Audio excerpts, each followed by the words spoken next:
Les titres de la semaine. Cité des Canibous, 1963-2016, toute une histoire. Mois de la Résistance, il était une fois le Front populaire. L'art et la prison en question.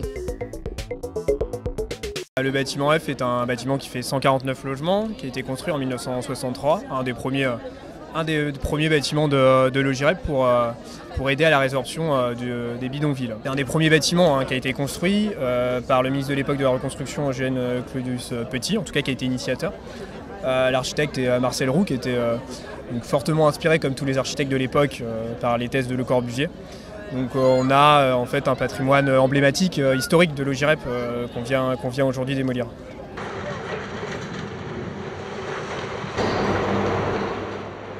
Mardi 19 avril, de nombreux Nantériens étaient rassemblés au pied du bâtiment F pour assister au lancement de la démolition de l'immeuble des Canibous.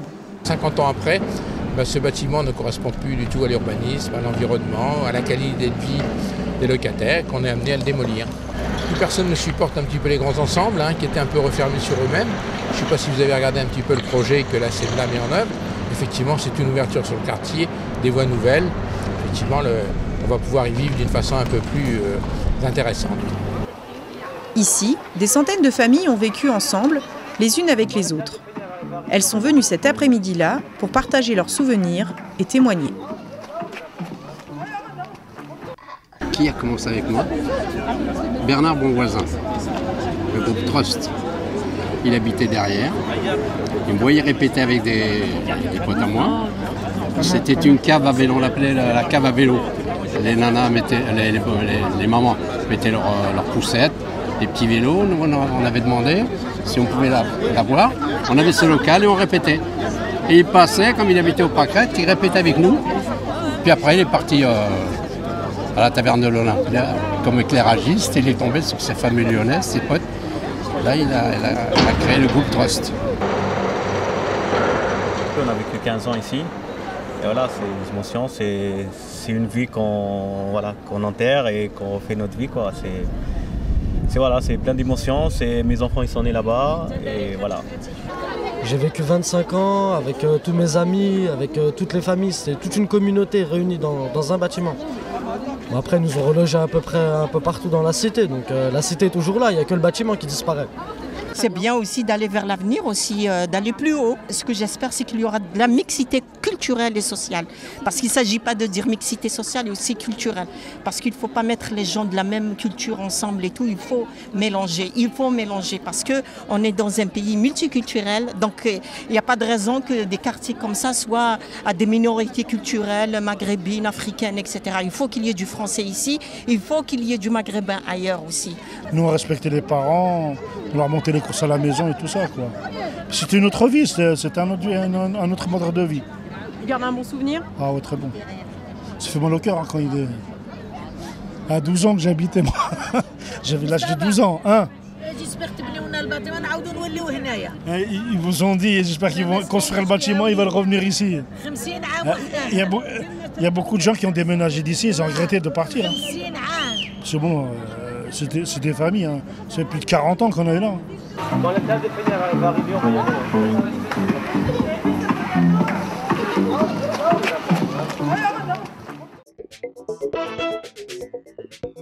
Congés payés, occupation d'usine, point levé, autant d'images associées au Front populaire dont on célèbre cette année le 80e anniversaire. On y va? Allez, c'est parti. On y va.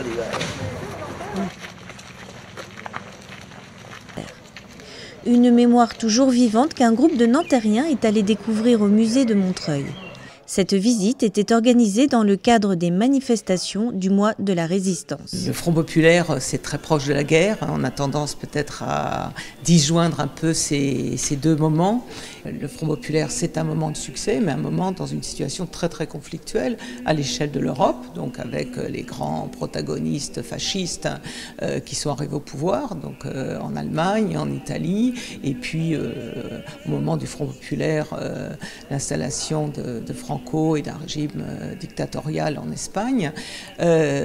Donc tout ça, ça fait des matrices qui vont rejouer pendant la guerre. Derrière 1936, bon, il y a les menaces de la guerre qui s'affirment, il y a les menaces aussi du stalinisme, il y a l'effacement, en tout cas à cette époque-là, l'effacement des États-Unis, une petite prégnance de la Grande-Bretagne. Bon, je trouve ça tout à fait bien équilibré, enfin très intéressant. Vous avez Marcel Cachin pour le Parti communiste, Léon Blum pour le Parti socialiste et Édouard Daladier pour le Parti radical socialiste. Célèbres ou anonymes, les visages incarnent les conquêtes sociales comme les soubresauts politiques.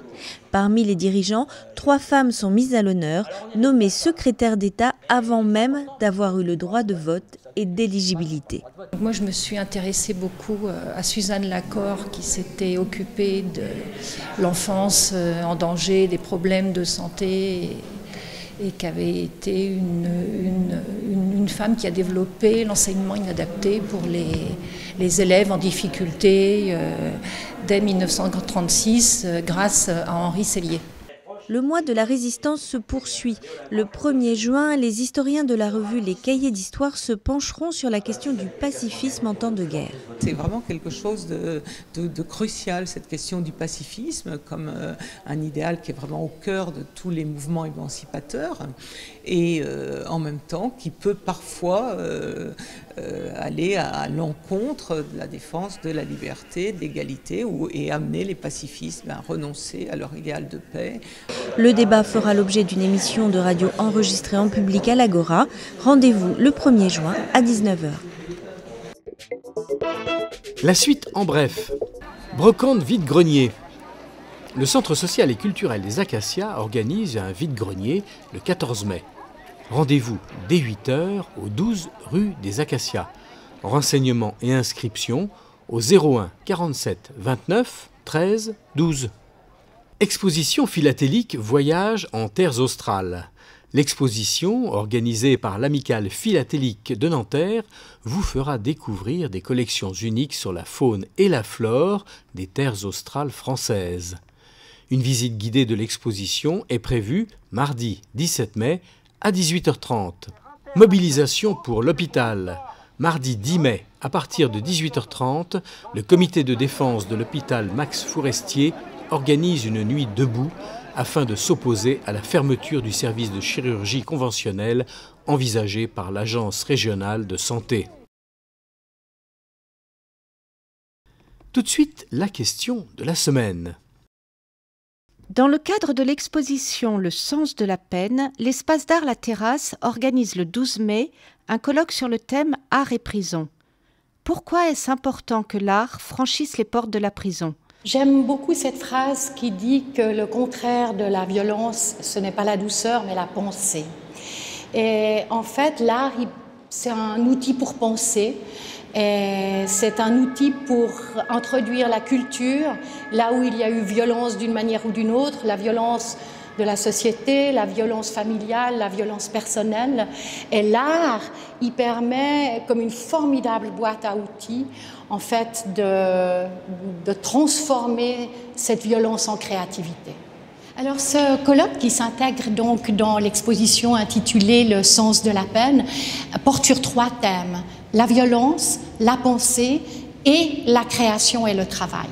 Et notamment dans la partie création et travail, on aura le privilège d'avoir avec nous Nicolas Fries, qui est un compositeur mais qui a beaucoup travaillé avec des détenus et qui va nous expliquer dans quelles conditions le travail peut en fait devenir une activité créatrice de soi-même et non pas juste un travail.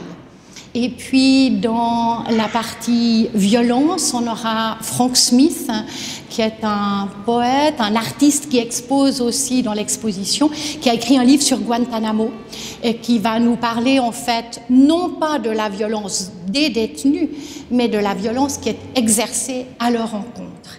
Et puis, le colloque se veut à la fois théorique, mais aussi poétique. Et on aura avec nous Lancelot Hamelin, qui a récolté les rêves des prisonniers.